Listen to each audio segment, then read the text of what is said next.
जल परिवह। तो भारत के भूपृष्ठ का जो नक्शा देखा जाए तो उसमें हमें ज्ञात होगा कि जो मुख्य नदी और उसकी सहायक नदियां जो हैं वो अलग अलग दिशाओं से आकर मिलती हैं, और इन नदियों का जो जल है वो किसी झील या समुद्र है या मरुस्थल में जाकर मिलता है। इस तरह से देखा जाए तो एक नदी तंत्र के द्वारा उसका जो प्रभाव है वह जिस क्षेत्र में बहता है उस नदी को हम बेसिन कहेंगे। तो बेसिन का अर्थ क्या कहलाता है कि किसी भी नदी का जो तंत्र है उसके द्वारा, उस नदी तंत्र के द्वारा वो जिस क्षेत्र में बहती हो उसे हम नदी बेसिन कहेंगे। पर कोई पर्वत या उच्च प्रदेश नदियों के जल परिवाह को एक दूसरे से अलग करते हैं तब वो जल विभाजन कहलाते हैं।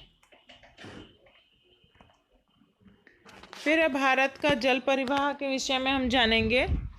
तो भारत के जल परिवाह की रचना भौगोलिक आधार पर की जाती है। उसी आधार पर भारत की नदियों को दो भागों में बांटा गया है। पहला है हिमालय की नदियाँ और दूसरा प्रायद्वीप नदियाँ। तो प्राकृतिक रचना की जो विशेषता है, तो विशेषता के आधार पर देखा जाए तो भारत की जो नदियाँ हैं उन्हें दो भागों में विभाजित किया गया है। तो इसका कारण जो है तो हिमालय की नदियाँ और प्रायद्वीप नदियों में जो विशेष अंतर हैं वो, तो हिमालय की जो नदियां हैं वो हमेशा 12 मास पानी से भरी रहती हैं। तो हिमालय की जो नदियां हैं वो 12 मास जल प्रवाह क्यों रहता है, क्योंकि जो हिमालय है तो उसमें से बर्फ शिखर यानी जो पर्वतों पे बर्फ होती है वो बर्फ पिघलती है।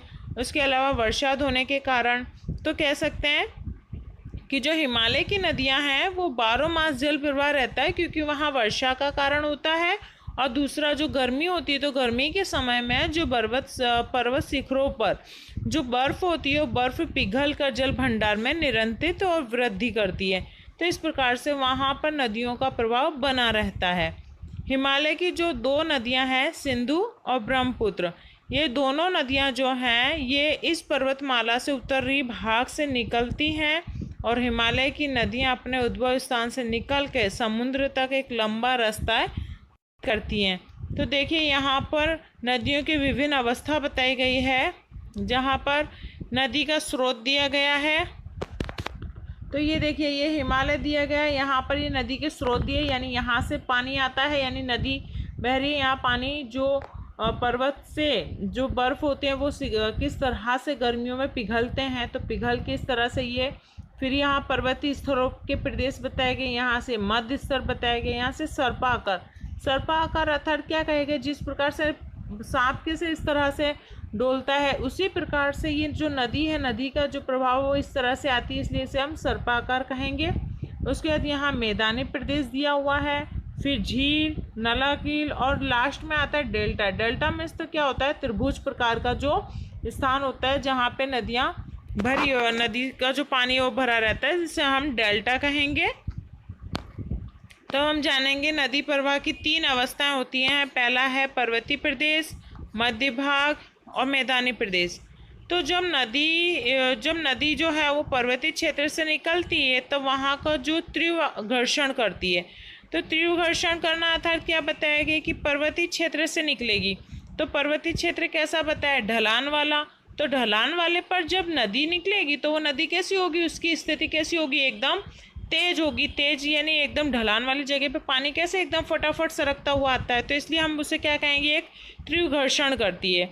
वहाँ से अपने साथ वो अधिक मात्रा में जैसे बालू है, काप है, ये सब बहा कर लाती है। तो जैसे कि हम सभी जानते हैं कि नदियाँ, जैसे कि आप उदाहरण ले लीजिए कि वर्षा का जो पानी है, तो जो वर्षाद होती है तो कैसे पानी बहता है, तो उसके साथ में बालू और मिट्टी जो होती है वो साथ में आती है। तो वो क्या करती है, एक प्रकार से भूमि का कटाव करती है। तो उस कटाव को रोकने के लिए हम क्या करते हैं, वृक्ष लगाना जरूरी होता है ना। तो इसी प्रकार से जो वो साथ, इसी तरह से ही कह सकते हैं कि जो वहाँ से पर्वतीय क्षेत्र से जो नदियाँ हैं वो तीव्र घर्षण करती हुई जब आती हैं तो वो अपने साथ बालू और काप को भी बहा कर ले आती हैं।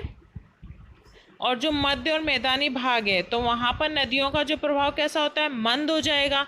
तो मंद यानी धीमा हो जाएगा, क्योंकि मैदानी भाग है तो मैदानी भाग में तीव्रता से तो पानी दौड़ेगा नहीं, तो वो मंद माना जाएगा। और यह उसका क्या कहलाएगा, सर्पाकार। सर्पाकार यानी दृष्टिगोचर। तो सर्पाकार यानी जैसे सांप की कैसी चाल होती है, इस प्रकार से नदी की चाल बताई गई है। नदियों का विस्फोटन के कारण तथा बाढ़ के प्रभाव से मैदानों में घोड़े की नाल आकार के सरोवर बनते हैं और मुख्य प्रदेश के आगे जो अनेक नदियां हैं, यानी ये कह सकते हैं कि जो नदी अनेक शाखाओं में विभाजित होती है। तो शाखाओं में अधिक विभाजित होना यानी अर्थात क्या, तो घोड़े की नाल जैसे सरोवर जब बनते हैं तो मुख्य प्रदेश से आगे नदी जो मेन जहाँ से नदियाँ निकल रही हैं वहाँ से निकलते हुए अनेक शाखाएं यानी किस प्रकार से, जैसे पेड़ की शाखाएं होती है, एक ही डाली से अनेक डालियाँ निकली हुई होती हैं, तो इसी प्रकार से नदियों को भी अनेक शाखाओं में विभाजित किया होता है। लंबे अंतराल पश्चात ये जो विभाजित भाग है ये त्रिभुजाकार के रूप में अंत में ये जहाँ कर अत्यंत उपजाऊ प्रदेश में रूपांतरित होता है, जिसे हम डेल्टा कहते हैं। फिर है प्रायद्वीप नदियाँ, अर्थात मौसमी जो होती हैं, क्योंकि इनका कारण ये बताया गया है कि जो जल भंडार है, यहाँ का जो जल भंडार है यानी पानी जो भरा हुआ होता है वो वर्षा के आधारित होता है। शुष्क ऋतु दौरान उनका जो प्रभाव है वो घट जाता है अथवा मंद यानी कि एकदम धीमा हो जाता है।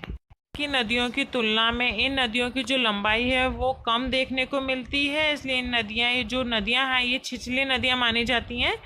भारत की जो प्राकृतिक रचना या पर्वत की जो ढलान के कारण अधिकांश प्रायद्वीपीय नदियाँ पश्चिम घाट से निकलकर पूर्व की तरफ बहती है और फिर अंत में वो बंगाल की खाड़ी में जाकर मिल जाती है। तो ये प्रायद्वीप जो नदियों के लिए पश्चिम घाट जो है वो मुख्य जल विभाजक माना जाता है। तो हम कह सकते हैं कि जो प्रायद्वीप नदियां हैं वो कहाँ से निकल के कहाँ मिलेंगी, तो बताना है आपको कि प्राकृतिक रचना। तो प्राकृतिक रचना अर्थात क्या, हिमालय यानी पर्वत शिखर, तो वहाँ के ढलान के कारण ये जो नदियां हैं वो पश्चिम घाट से निकल के पूर्व की तरफ बहती हुई आती हैं और जाके अंत में बंगाल की खाड़ी में मिल जाती हैं। तो इसलिए कह सकते हैं कि ये पश्चिमी घाट का क्या है, जल विभाजक माना जाता है। अब हम यहाँ कुछ चीज़ें जानने के लिए दी गई हैं, जैसे कि जल प्रवाह प्रणाली जो मुख्य रूप से दी गई हैं, तो वृक्षाकार प्रणाली दी है। तो वृक्षाकार प्रणाली अर्थात क्या, तो जिस प्रकार से मुख्य नदी और उसकी सहायक नदियाँ मिलकर एक वृक्ष की डालियों की तरह सुंदर रचना करती है। तो यहाँ पे ये डाली का शब्द क्यों यूज़ किया गया है, कि जैसे बताया था अभी मैंने कि वृक्ष की जो डालियाँ होती हैं, शाखाएं कैसे एक दूसरे से निकली होती हैं, तो इसी प्रकार से जो नदियाँ हैं वो भी अन्य भागों में जो विभाजित होती है वो शाखाओं के प्रकार से यानी अलग अलग निकली हुई हैं एक ही से ज्वाइंट होकर, तो इसलिए हम उसे वृक्ष की डाली की तरह सुंदर रचना करती है, इसलिए हम इसे वृक्षाकार प्रणाली कहते हैं। और ये जो उसे हम वृक्षाकार की रचना कहेंगे, जिसमें से मैन नदी बताइए गंगा, तो गंगा की नदियों में, गंगा जो नदी बहती है फिर वो अन्य नदियों में किस तरह से जाके मिलती है, तो शाखाओं की तरह बताई गई है। फिर है जलिकावत प्रणाली। तो ये जलिकावत प्रणाली अर्थात क्या है, तो जाली अर्थात जाली बताएंगे, जैसे कि झरना है, तो पर्वत प्रदेश से जब झरने पहाड़ी ढलान से एक दूसरे से मिलते हैं तो उनकी जो रचना है वो जाली जैसी होती है, यानी झरना जब झरता है तो कैसे झरता हुआ बताता है, तो एक जाली का प्रकार बताया गया है, उसका रूप दिया गया है, इसलिए इसे हम जालिकावत प्रणाली कहेंगे। और हिमालय की ढलानों से निकल कर ये अनेक झरने में जाते हैं। फिर बताया है आयताकार प्रणाली।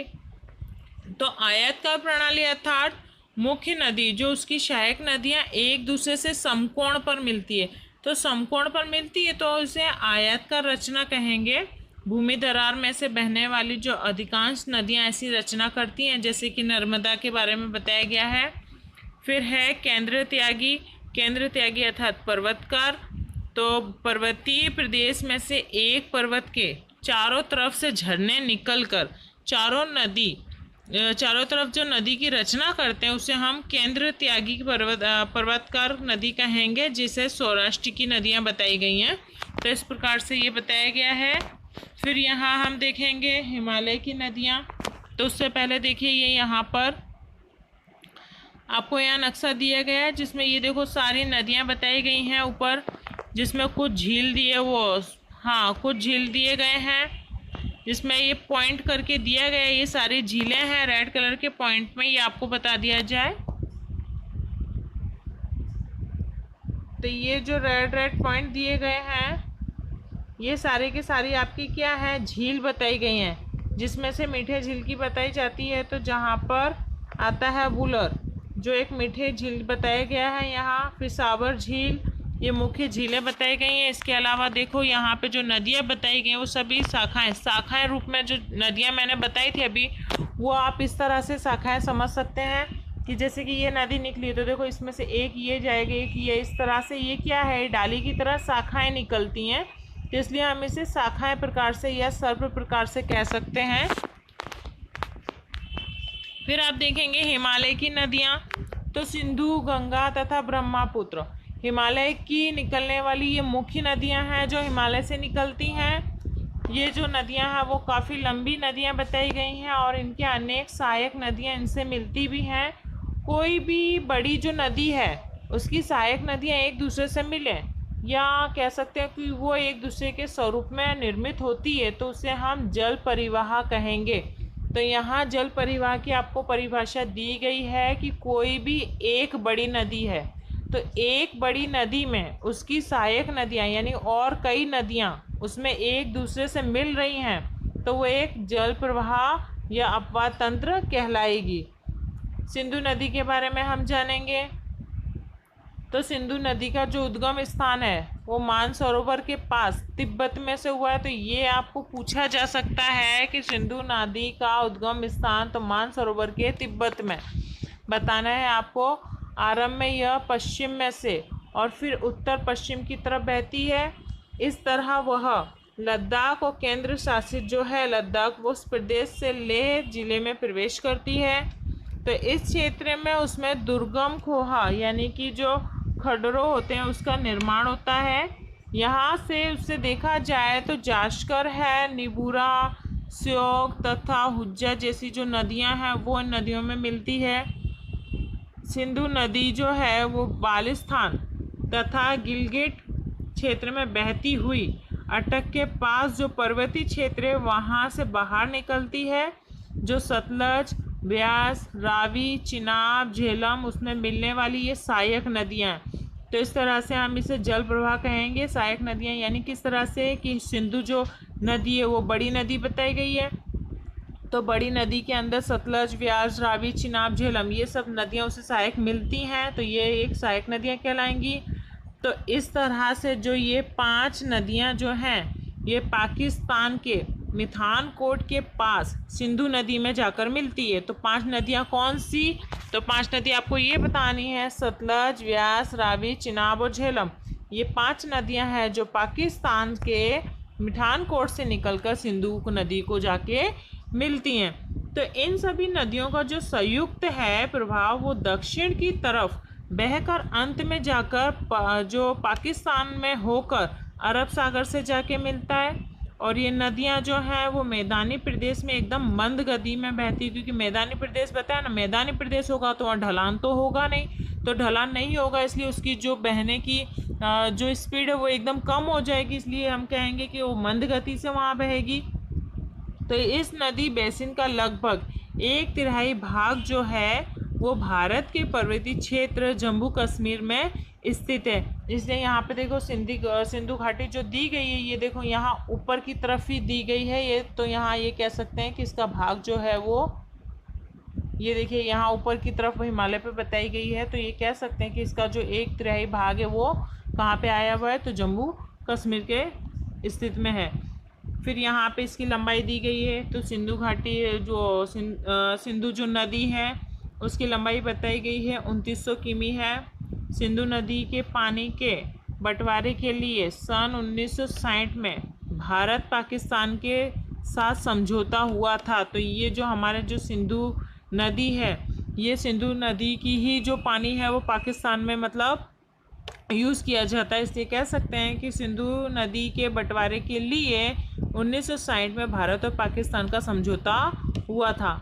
समझौते के अनुसार सिंधु के जल प्रवाह में भारत का 20% जल का उपयोग कर सकता है। तो यहाँ पे ये बताया गया है कि कितना हम लोग सिंधु घाटी के जो जल भंडार है जो सिंधु नदी का उसमें से हम लोग 20% उसका भाग यूज़ करते हैं यानी उपयोग में लेते हैं पानी को। सतलज, रावी, ब्यास के जल के उपयोग से पंजाब, हरियाणा, राजस्थान के दक्षिणी पश्चिमी क्षेत्र में सिंचाई संभव हो सकती है। फिर हम देखेंगे गंगा नदी का तंत्र। तो हिमालय के गंगोत्री से निकलने वाली भागीरथी यानी गंगा नदी जो है वो भागीरथी नाम से जानती है। तो भागीरथी और अलकनंदा यानी देवप्राण उत्तराखंड में से एक दूसरे से मिलती है। पर्वतीय प्रदेश से निकलकर गंगा हरिद्वार के पास जाके उस मैदान में प्रवेश करती है।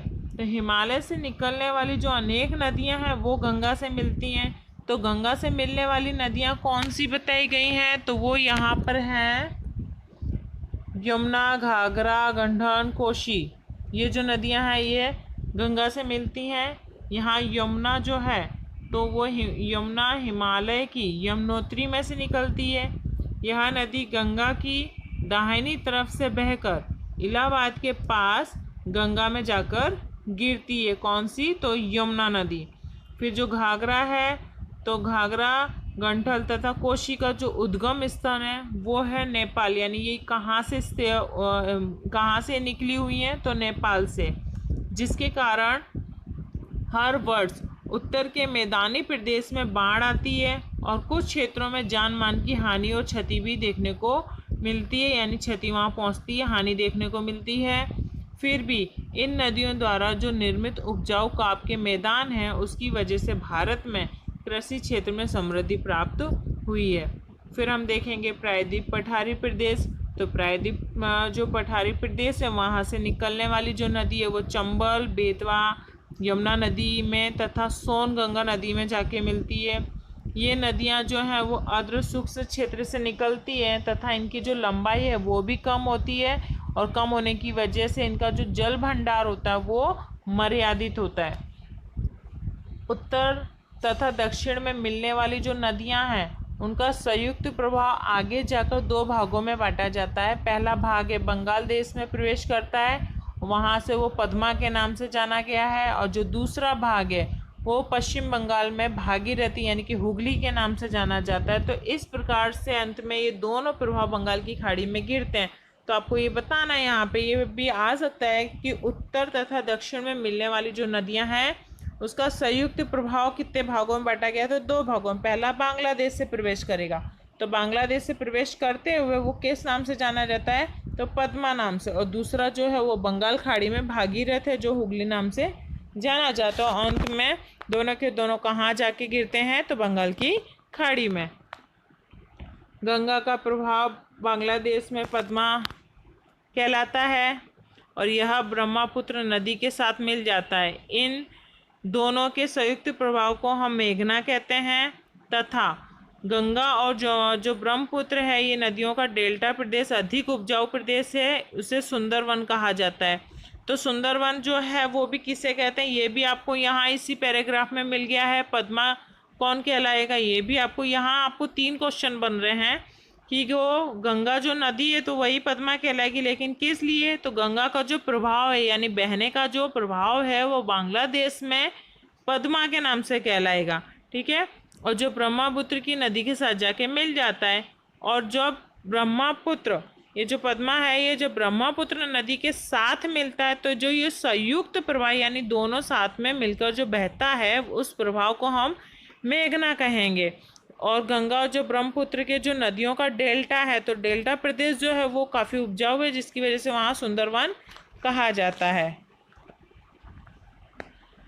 गंगा के डेल्टा प्रदेश को सुंदरवन इसलिए कहा जाता है क्योंकि यहाँ पर सुंदरी नामक के जो वृक्ष हैं उनकी संख्या अधिक है। तो ये भी एक क्वेश्चन आपको, जैसे आपने सुंदरवन सुना तो है पर सुंदरवन किस लिए कहा जाता है तो वो यहाँ दिया गया है कि गंगा का जो डेल्टा प्रदेश है वो सुंदरवन इसलिए कहलाता है क्योंकि वहाँ पर सुंदरी नाम का जो वृक्ष हैं वो बहुत ही अधिक संख्या में पाए जाते हैं। फिर भारत के संदर्भ में सुंदरवन डेल्टा प्रदेश मैंग्रोव जंगल के लिए प्रसिद्ध माना गया है। गंगा नदी जो है वो 2500 किमी से भी अधिक लंबी बताई गई है। अंबाला शहर गंगा और सिंधु नदी के बीच जल विभाजन का काम करता है। अंबाला से सुंदरवन तक की जो लंबाई है वो लगभग 1800 किमी बताई गई है, परंतु यहाँ से इसका जो ढाल है यानी ढाल अर्थात कैसे ढाल कहलाता है, जैसे कि पर्वतीय स्थान से नहीं वस्तु कोई मतलब पानी जो गिरता हुआ आता है उसे ढलान कहेंगे। तो इस प्रकार का जो ये ढाल है वो यहाँ पर हल्का ढाल बताया गया है। अम्बाला समुद्र की जो सतह है वहाँ से 300 मीटर की ऊंचाई पर और सुंदरवन समुद्र तट के निकट है। इस गणना को ध्यान में रखकर सोचें तो प्रत्येक 6 किमी में 1 मीटर ढलान कम होती है और इसीलिए इस नदी में वृषभ अधिक दिखाई देता है। वृषभ यानी वही जो सांप आकार में होता है ना, वो अधिक दिखाई देता है। फिर यहाँ देखेंगे हम ब्रह्मपुत्र नदी के तंत्र। तो ब्रह्मपुत्र नदी जो है वो तिब्बत में मानसरोवर से के पूर्व की ओर से तथा सिंधु के सतलज के मूल के निकट से निकलती है और उसकी जो प्रवाह की लंबाई है वह अधिकांश भाग भारत के बाहर बताया गया है। यह जो नदी है वह हिमालय श्रेणी के समांतर पूर्व में बहती हुई है और नामंचा बरवा शिखर से ये यू आकार अर्थात यू आकार में मुड़ती हुई, यानी टन बताएं तो टन हमेशा यू आकार का बताया जाता है, तो इसलिए कहा गया है कि ये यू आकार में मुड़कर और फिर अरुणाचल प्रदेश में जाकर ये प्रवेश करती है। तो यहाँ वो जो है दिहांग नाम से पहचानी जाती है। दिहांग, लोहित, कैनुला आदि सहायक नदियाँ हैं जो मिलकर ब्रह्मपुत्र के नाम से पहचानी जाती हैं। तो ब्रह्मपुत्र के नाम से पहचानी जाने वाली नदियाँ बताएगी, अर्थात ये कह सकते हैं कि यहाँ पर जो ब्रह्मपुत्र यानी सबसे पहले तो ये कहेंगे कि तिब्बत में मानसरोवर से बहती हुई है, ठीक है। इसके अलावा हम ये कहेंगे कि इसका जो मोड़ है वो नामचा बरवा शिखर के पास जाकर मुड़ता है जो अरुणाचल प्रदेश में मिलता है। फिर इसका जो नाम है वो दिहांग नाम बताया गया है। तो दिहांग, लोहित तो कैनेडाई कैनुला, तो ये जो नदियां हैं ये जो मिलकर सहायक बनती हैं, इसीलिए हम इसे ब्रह्मपुत्र नाम से ही सारी नदियां जानी जाती हैं। ब्रह्मपुत्र जो है वो एकमात्र पुरुषवाचक वाली नाम नदी। तो यहाँ पर जैसे कि पुरुषवाचक नाम वाली नदी क्यों बताई गई, जैसे गंगा, तो गंगा जो है वो भी स्त्री बताई गई है, यमुना भी स्त्री बताई गई, नर्मदा भी स्त्री बताई, यानी लिंग बताया गया है। जिस तरह से सारी जो नाम है वो सभी लिंग में देखा जाए तो स्त्री वाचक नाम दिए गए हैं और जैसे ब्रह्मपुत्र यानी एक पुरुष मात्र नदी बताएगी, इसलिए ये एकमात्र पुरुषवाचक नाम की नदी मानी जाती है जिसकी लंबाई लगभग दी गई है 2900 किमी। ब्रह्मपुत्र नदी को जो तिब्बत में त्यांसगपो यानी कि सागम्पो कहेंगे और बांग्लादेश में जमुना कहा जाता है इसे। ब्रह्मपुत्र के समग्र प्रभाव में माजुली नाम का जो एक नदी द्वीप है जो विश्व का सबसे बड़ा माना जाता है। तो तिब्बत में इस नदी में काप का अनुपात बहुत कम है। भारत में यह नदी जो है वो अधिक वर्षा वाले प्रदेश से गुजरती है, इसलिए यहाँ पर जो जल भंडार और काप की मात्रा में वृद्धि होती है। तो क्यों बताई गई, क्योंकि ये नदियाँ कैसी बताई गई हैं, अधिक वर्षा वाले प्रदेश, जहाँ वर्षा अधिक होती है ऐसे प्रदेश से ये नदियाँ बहती हुई आती हैं, इसलिए यहाँ का जो जल भंडार और काप की जो मात्रा है वो अधिक देखने को मिलती है। असम में कई सहायक नदियाँ इससे मिलती हैं। तो इस तरह से ब्रह्मपुत्र नदी गुफी स्वरूप में बहती है। प्रति वर्ष यानी कि हर वर्ष देखा जाए तो साल में यानी वर्षा ऋतु में इस नदी का जो जल भंडार है उसमें अधिक मात्रा में वृद्धि देखने को मिलती है। परिणाम स्वरूप देखा जाए तो जो असम है, बांग्लादेश है, वहाँ पर बार बार जो बाढ़ आती है तो ऐसी भारी विनाशक भी यहाँ पे विनाश देखने को मिलता है।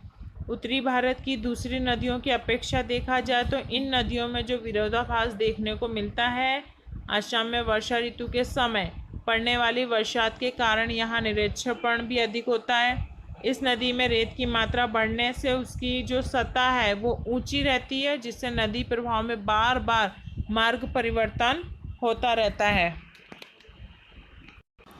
तो इस पार्ट को आज हम यहीं तक रखते हैं। इसका जो अगला भाग है वो मतलब जो प्रायद्वीप नदियां हैं और अगले जो पॉइंट हैं वो हम इसे सेकंड